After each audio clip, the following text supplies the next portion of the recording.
की आता सध्या जे आहे ते आमदारांवर त्यांच्या घरांवर दगडफेक करणं किंवा जाळपोळ करणं असे देखील आता गोष्टी दिसून आलेल्या आहेत। हे खरं दुर्दैव आहे, कारण आपल्याला माहीत असेल की 14 ते 19मध्ये अनेक मराठा समाजाचे मोर्चे निघाले, अतिशय शांतपणाने निघाले। एवढंच नाही तर एवढी शांतता होती की ज्यांना आता मराठा समाजाचा पुळगा आला आहे त्यांच्या मुखपत्रातनं सामनातनं हा मुका मोर्चा आहे आणि अश्लील फोटो देखील छापलेला होता।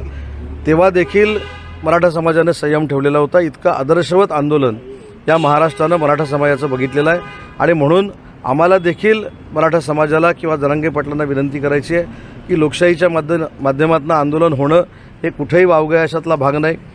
मराठा समाजाला आरक्षण मिळालं पाहिजे, यामध्ये दुमत असण्याचं काही कारण नाही, पण आमदारांची घरं जाळून, खासदारांची घरं जाळून आरक्षण जर मिळणार असेल तर ते म्हणजे आता मला असं वाटतं की होऊ नये, कारण शेवटी लोकप्रतिनिधी हे शेवटी या समाजाचेच प्रश्न मांडण्यासाठी पुढे आलेले असतात। कालचा प्रसंग देखील एवढा विदारक होता की एक आमचे आमदार सहकारी होते, त्यांचं पूर्ण कुटुंब त्या घरामध्ये होतं।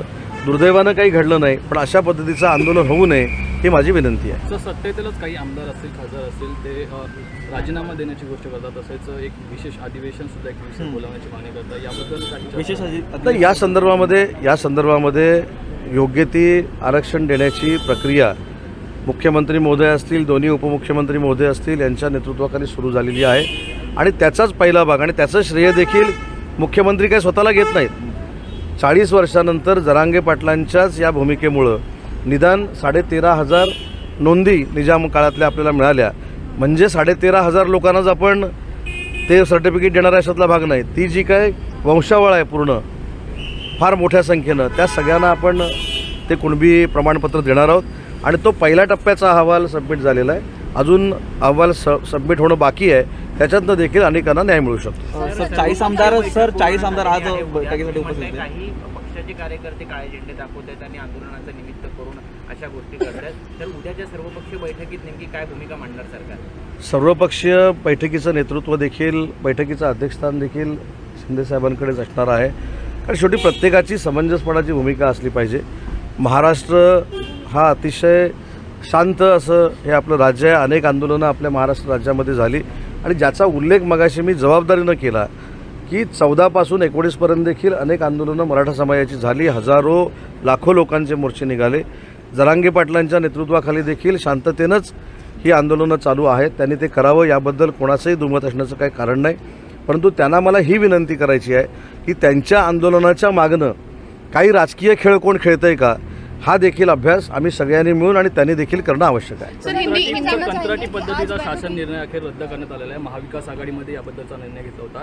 10 एजन्सीला याला फटका बसलेला आहे। उपमुख्यमंत्री देवेंद्र फडणवीस यांनी सुद्धा पत्रकार परिषद घेऊन ठाकरे गटावरती हल्ला केला होता, याबद्दल तुम्ही काय म्हणता? नाही, ठीक आहे, तो जो काय सर्वसामान्य जनतेच्या मनामध्ये निर्णय करावं असं जे काही सरकारकडनं त्यांची मागणी होती ती देवेंद्रजींनी पूर्ण केली। सो हिंदी में जानना चाहेंगे आज रिझाईन करतात त्यांना सीएम साहेबांनी असं काही सांगितलं का?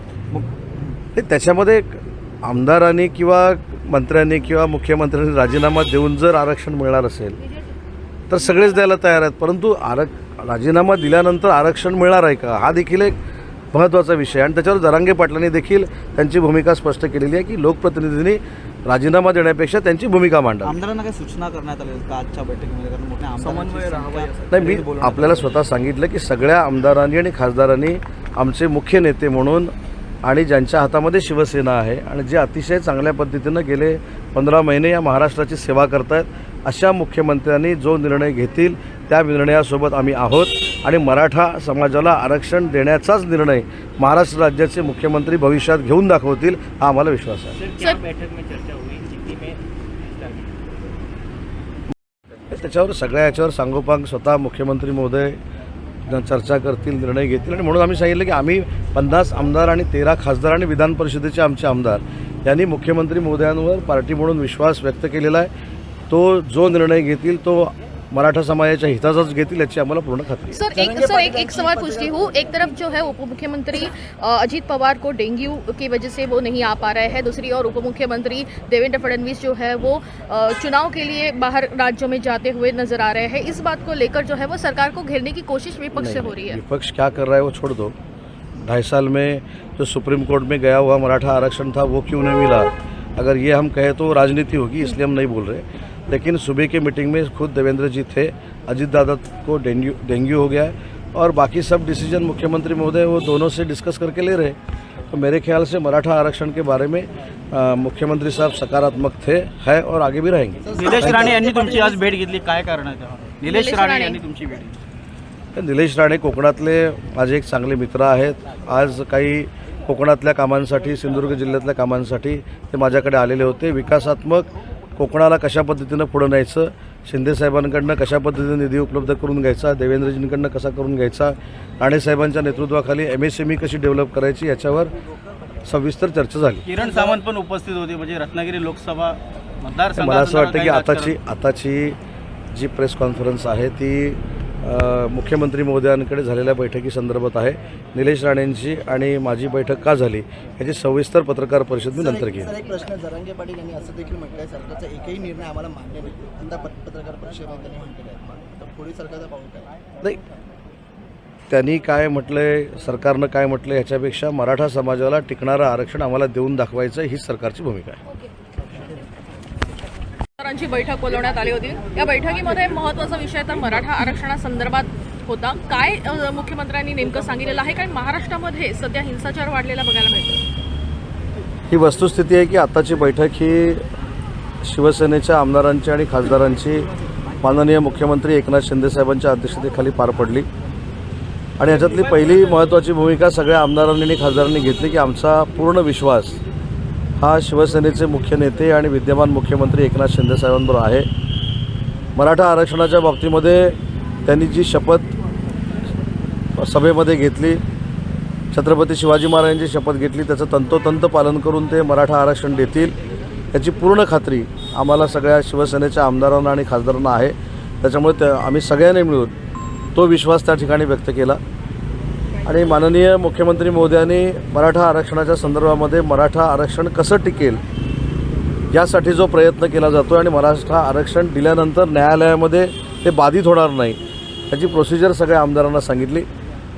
सर्वप्रथम जरांगे पाटील जे उपोषणाला बसलेले आहेत त्यांची जी मागणी होती की निजाम काळातल्या नोंदी ज्या आहेत त्या पद्धतीनं कुणबी प्रमाणपत्र दिलं पाहिजे. त्याच्यानंतर शिंदे समितीची म्हणजे न्यायमूर्ती शिंदे समितीची स्थापना झाली. त्यांनी आज कॅबिनेटमध्ये अहवाल सादर केला. त्याच्यामध्ये ज्या काही नोंदी मिळालेल्या आहेत त्यांना कुणबी प्रमाणपत्र देण्याच्या सूचना त्या ऑलरेडी मुख्यमंत्र्यांनी केलेल्या होत्या आणि त्याचा देखील फायदा मराठवाड्यातील अनेक मराठा समाजातल्या लोकांना होणार आहे. परंतु तो जो अहवाल आहे तो प्राथमिक अहवाल आहे. अजून त्याचे अहवाल त्याच्यामध्ये येणार आहेत, त्याच्यामध्ये वाढ देखील होऊ शकते. परंतु कुणबी प्रमाणपत्र देण्याची जी सुरुवातीची मागणी होती त्याच्यावर मुख्यमंत्री महोदयांनी हा सकारात्मक निर्णय घेतला. आणि दुसरा महत्त्वाचा निर्णय, जे सुप्रीम कोर्टामध्ये रिव्ह्यू पिटिशन दाखल होतं त्याची देखील विंडो जी ओपन झालेली आहे, त्याच्यासाठी 3 न्यायाधीशांची माजी न्यायमूर्तींची जी समिती नेमलेली आहे त्यांच्याकडनं सल्ला घेऊन, त्यांच्याकडनं मदत घेऊन टिकाऊ आरक्षण हे कशा पद्धतीनं मराठा समाजाला मिळेल त्याच्यावर युद्धपातळीवर काम स्वतः मुख्यमंत्री महोदय करत आहेत. आणि म्हणून मला असं वाटतं की मराठा आरक्षण हे शिंदेसाहेबांच्या नेतृत्वाखाली हे सरकार देऊन दाखवेल अशा पद्धतीची जी काही रचना स्वतः शिंदेसाहेब करतात त्याच्यावर आमचा पूर्ण विश्वास आहे. परंतु हे सगळं करत असताना ज्या काही पत्रकार परिषदा होत आहेत त्या पत्रकार परिषदा करत असताना मला देखील सगळ्याच पक्षाच्या नेत्यांना सांगायचं आहे की महाराष्ट्र पेटवण्यामध्ये काही लोकांना जर आनंद वाटत असेल तर ती दुर्दैवी बाब आहे. पत्रकार परिषदेमधनं मराठा आरक्षणाच्या बाबतीमध्ये स्वतः काय केलं हे देखील सांगणं गरजेचं आहे. सुप्रीम कोर्टामध्ये का टिकलं नाही हे देखील सांगणं गरजेचं आहे. समितीचं त्यावेळीचं मराठा आरक्षणाच्या समितीचं अध्यक्ष एकनाथ शिंदेसाहेबांना का नाही केलं हे देखील सांगणं गरजेचं आहे. आणि ज्या समितीच्या अध्यक्षांना त्यावेळी केलेलं होतं त्या अध्यक्षांना मराठा समाजाचे त्यावेळीचे नेते सांगत होते की ते अध्यक्ष मराठा समाजाला भेटत देखील नव्हते. त्याच्यामुळे हे सगळी पार्श्वभूमी असताना आपण एखाद्या गोष्टीचा फायदा घेऊन लोकांना भडकवण्याचं जे काम करतायत ते दुर्दैवी आहे. आणि दुसरी ह्याच्यातली सगळ्यात महत्त्वाची गोष्ट अशी आहे जी दिसते आणि माझ्यासारख्या कार्यकर्त्याला वाटते ते म्हणजे जरांगे पाटलांच्या या आंदोलनाचा फायदा घेऊन अनेक प्रस्थापित लोक आज मराठा समाजाचे सर्वसामान्य व्यक्ती ज्यावेळी मुख्यमंत्री पदावर बसलेली आहे शिंदेसाहेबांच्या रूपानं, त्यावेळी मला असं वाटतं की अनेक प्रस्थापित मराठा समाजाचे जे नेते होते त्यांचे धाबे दणाणलेले आहेत.